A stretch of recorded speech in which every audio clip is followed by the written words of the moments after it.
Hi, church family. We are the Albritons. I'm Jeff. Next to me is my wife, Yvonne, and this is our daughter, Hannah. Tonight, we're going to read from 1 Samuel chapter 16, verse 7. But the Lord said to Samuel, "Do not consider his appearance or his height, for I have rejected him. The Lord does not look at the things man looks at. Man looks at the outward appearance, but the Lord looks at the heart." Have a blessed day. Thanks for joining us today for our daily devotional. I used to love playing Monopoly when I was a kid, and I was ruthless too. I would buy as many properties as I could and build hotels on every corner. In that moment, all that seemed to matter was getting more and more, and I was never satisfied until I had control of the entire board and everyone's money. On my side of the board, I'd make giant stacks of money, and I felt safe knowing I could afford any spot that I landed on around the board. But have you ever tried taking those same stacks of Monopoly money to the bank or to a store to try to buy groceries? They would look at you like you're crazy, because outside of that game of Monopoly, that money is only a piece of paper with no value. In the same way, we often treat our lives as a game of Monopoly.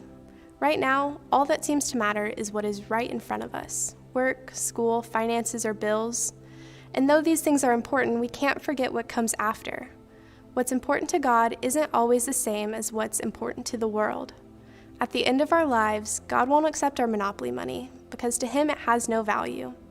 God has given each one of us a unique set of gifts and talents that we can use. Our purpose here on earth is to bring glory to God by using these gifts and blessings He has given us. Matthew 25:14-30 gives us the parable of the 3 servants. Jesus starts by telling us that the kingdom of heaven is like a man who goes away on a trip. While he is gone, he leaves his 3 different servants in charge of his money, giving each an amount according to his ability.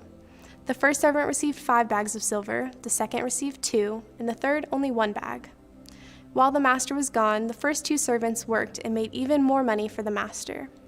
But the third servant was afraid and hid his bag.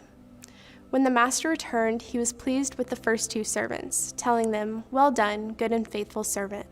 You have been faithful with a few things. I will put you in charge of many things. Come and share in your master's happiness." However, the third servant did not get the same reaction. Because he had not worked to increase the master's wealth, he was thrown out of the master's house. I don't know about you, but I would much rather share in the master's happiness than to be thrown out of his house.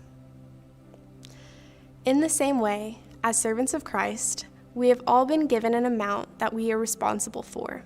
Until Christ returns, it is our job to multiply what we've been given in order to glorify God.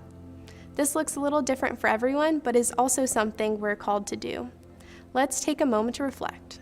What are some gifts that you've been given, and what are some gifts that you see in those around you? Our prayer is that you can use these gifts and blessings to build up a treasure that truly matters. Then, after reflecting, conclude with a time of prayer.